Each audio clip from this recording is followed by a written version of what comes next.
You hear it? Smell it? Change.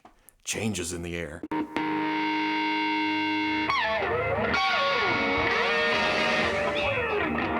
Okay, people, welcome back to another Fwoosh Weekly. As always, I am Robo, and man, what a crazy, crazy week. Some press releases, a lot of speculation. What's happening with DC? And while it's interesting and all that, I have a few things to say. I'm gonna talk about toys first. I'm gonna do the enjoyable part. I wanna look at some plastic. I can't wait for that to come out. And then we'll talk about business stuff that I usually don't pay attention to, but man, it's just the talk of the toy town lately. So we have some Metacom, some McFarlane toys, some NECA, some Bandai, some Hasbro, and whatever else comes along. Let's just see what happens. First up, this has popped up at a couple of shows. I think it was at San Diego, just perched somewhere in the Mafex display at the Diamond booth, I believe. But here are the final solicitation shots for the Metacom Mafex Aquaman Final Armor movie. So where am I? What the hell? It's Aquaman in his orange and greens. Now, I really like this look. I've liked it since I first saw it. I dug the movie. It was dumb fun. And I know I'm saying that a lot about most recent movies, but hey, whatever. It gets me out of my daily life. I'm good. But the look is very comic booky while bringing it into the cinematic universe. There's scales, there's the seaweed on the gloves and boots. It's very Aquaman-ish. But seeing the figure standing in its promotional shots, you know, just quarter turns and back and front, I don't really care for the butt flap armor, and I don't care for the armor on the back of the arms right here. But that's choices they made for the movie. That's not the toy's fault. It's just, you know, here it is. That's what they did. They blame them. They just look so out of place. I just want some green and some orange and go from there. But Jason Momoa don't need any sprucing on his backside. There's the front, looks great. There's also the back. Comes with two heads, again, very Momoa-esque. I feel like the look is there. I think it's the hair throwing it off. For this release, they went for an underwater look. It's slicked back. It's supposed to be swimming or floating. It just doesn't work at the hairline. It looks like a separate piece just stuck on top, which it essentially is, but I don't want it to look like that. I would have liked to just hair down, which, being Metacom, I'm figuring their train of thought was, hey, if you got the Justice League Aquaman, you can take that head, put it on this body, and then put this head on that body to make that one look swimming and back and forth. They like to do that. But besides that, he comes with his trident. And that's about it. $69 comes out in July or soon after. It's Mafex, you know how it goes. Big Bad Toy Store put up the pre-orders for the next two figures in the McFarlane Toys Fortnite series, the 7-inch scale line, and it is Omega, which we knew about, and it's Carbide. Now, at some show, McFarlane had a placard up showing Series 1. This was before any figures came out. It showed Series 1, and then it showed Series 2, and in that original plan, Bright Bomber was in Series 2, not Carbide. Did they go with Carbide because it's essentially just a color palette swap with Omega? It's just a couple of differences here and there. Otherwise, just different colors. And even their back blings are pretty similar between the two figures. But I'm okay with it. A placard is not an official announcement. McFarlane didn't come out and say, hey, to the rest of the world, hey, we're making Bright Bomber, so it was a change of plans. What can you do? It appears the schedule is sticking with the Series 1 plan where we saw Cuddle Team Leader and Skull Trooper, and then a month later we started seeing Black Knight and Raptor. Series 2, Drift and Rex are hitting in March, and then Omega and Carbide are hitting in April. And they'll be the $25 a piece. Man, that's a lot of toy for $25. So good, it's so good, and I don't even care about Fortnite. Also from McFarlane Toys, we have some glamour shots of the Game of Thrones Arya Stark. This is a 6-inch line. That's what got me excited, and I still am excited. But the more I see of this line, with the lessened articulation, she does have hinge and swivel at the elbows. That's something. And then the shoulders are covered up, the knees are covered up, the hips are covered up. Not quite sure what's going on there. I can't tell what's going on at the ankles, but at the neck is definitely part of the head.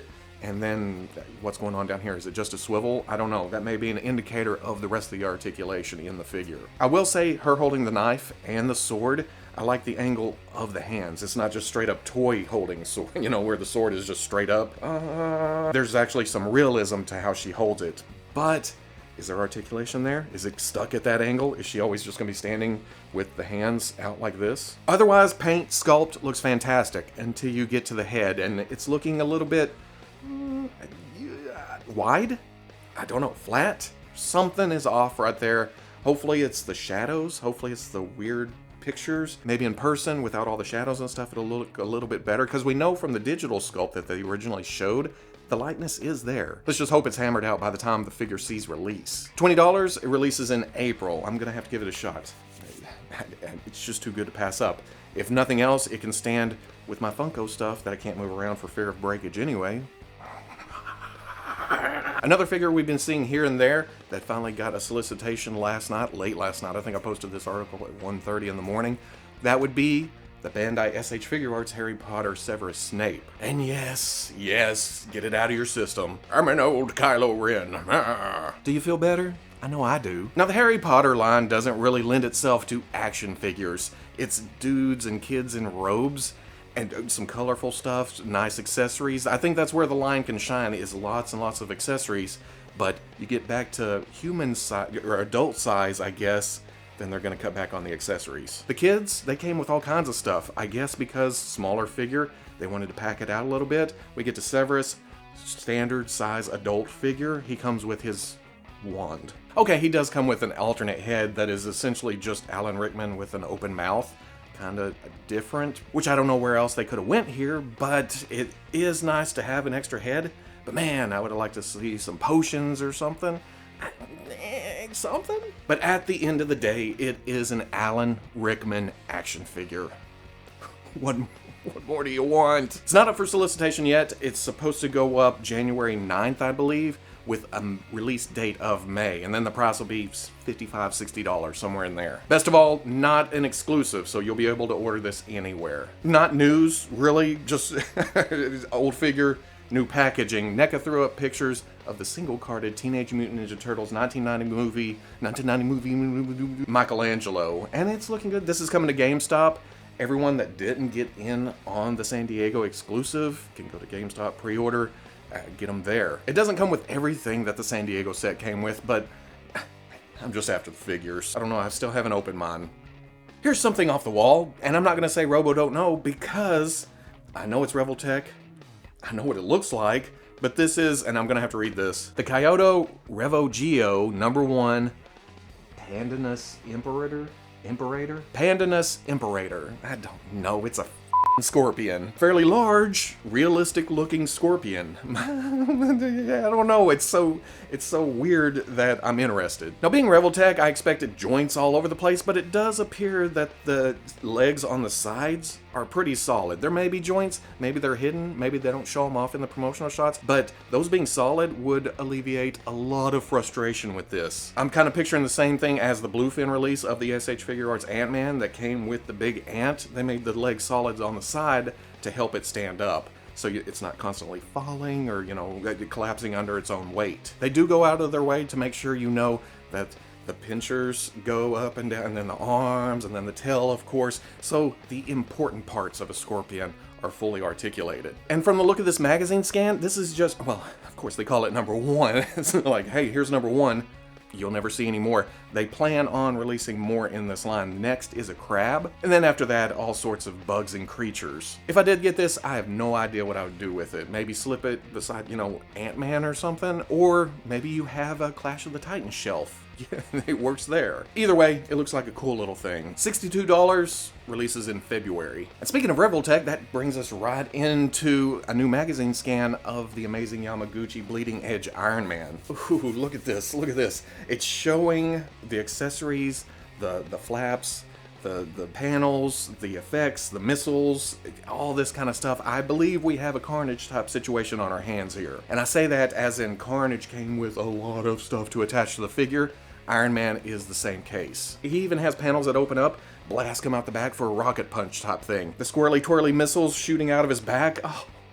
Oh, I'm truly, truly excited for this. Unlike every other toy that comes out, I'm not excited about all those. But this looks like one of those figures that you may be able to slip into your Legends collection. It looks like a fantastic Bleeding Edge. The size may fit in, and so there may be some competition for ordering this thing. One drawback that I'm noticing right off the bat, though, it seems to have the same type of knee situation as Batman and Wolverine and Captain America, where you bend the knee and suddenly you have this stabby destruction knee of some kind. That was me kicking my knee. Don't judge me. But here, the more I look at it, the more I'm okay with it, because it's an armor plate.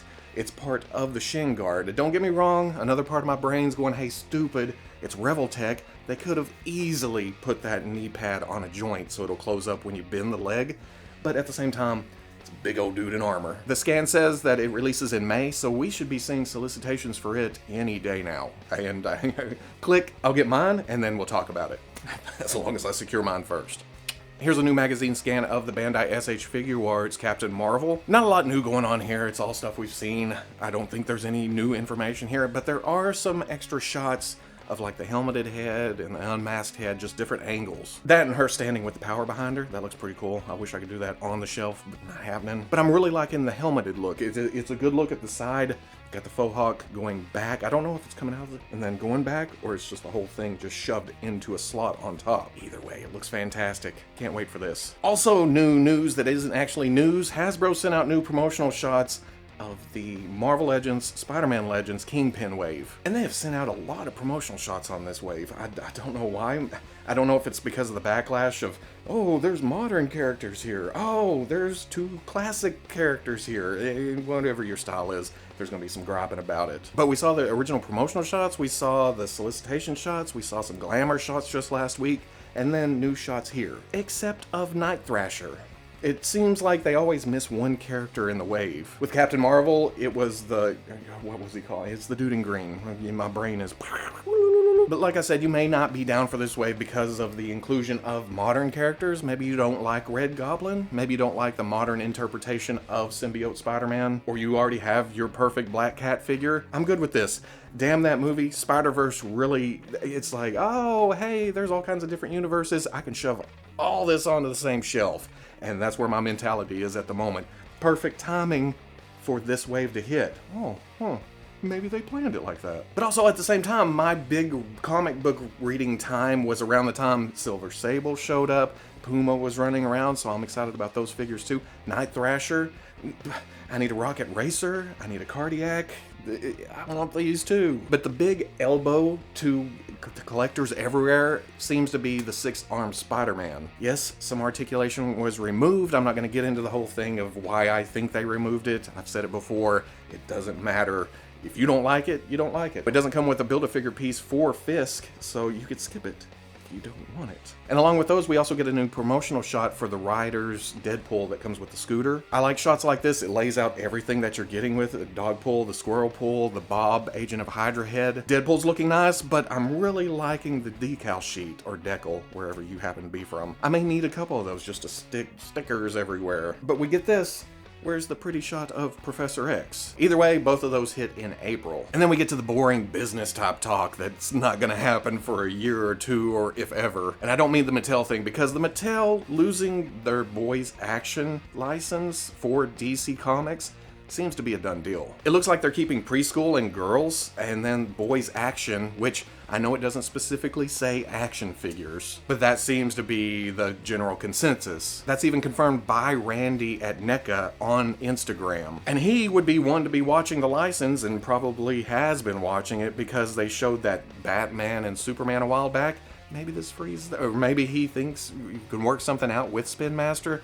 I don't know. I just want those toys. So hopefully this works into that somehow. Either way, it's still a year out. The deal with Spin Master is for 3 years. I don't know what that entails, what they're going to come up with, but I expect Mattel to be pumping out the multiverse or DC action figures or DC stuff in general out over the next year or so, which they should have been doing for the past few years. It's like, we've all had that coworker. You look over, they had that great idea years and years and years ago, but they're still coasting on that. And even, you look over, hey, the boss is coming by, and they're like, oh, I better do something real quick. Here's this. Good job. Same thing as usual. And I'm not taking anything away from the creative team at Mattel. I think it's higher up than that. I think Mattel executives are like, hey, let's not put a lot of money into this, but let's try to make some money back. And there's just, distribution problems. There's still problems with the articulation. And to be honest, as much as I love the DC Universe Classics line, it wasn't ever the greatest action figure line. Yes, you could get it in poses and stuff, but it was still limited, and they took away articulation as the line progressed. If you're gonna do some action shots, you're gonna take some photography, you're gonna do some ACBA, you're gonna reach up for a Marvel Legends, or you're gonna reach up for a DC Universe Classics. It's just the way it is. Don't get me wrong, like I said, I love the line. Hell, I just bought a set of Multiverse last week, and while I panned a lot of it, stupid ass ankles and necks, most of those are going on the shelf. I dug the Kyle Rayner, I dug the Lobo. Yeah, when I think of DC, it's like yearbook poses on the shelf. They're just in line, just being all superhero. So hopefully they pump out some more stuff over the next year. It still won't be up to par with their original stuff or, you know, other action figure lines, but it'll be good to get stuff on the shelf. Will we see the same thing from Spin Master? I have no clue. They're probably going to go after their own thing. They're going to try to come up with something. I see people going, oh Lord, here comes the Batman and Supermans again.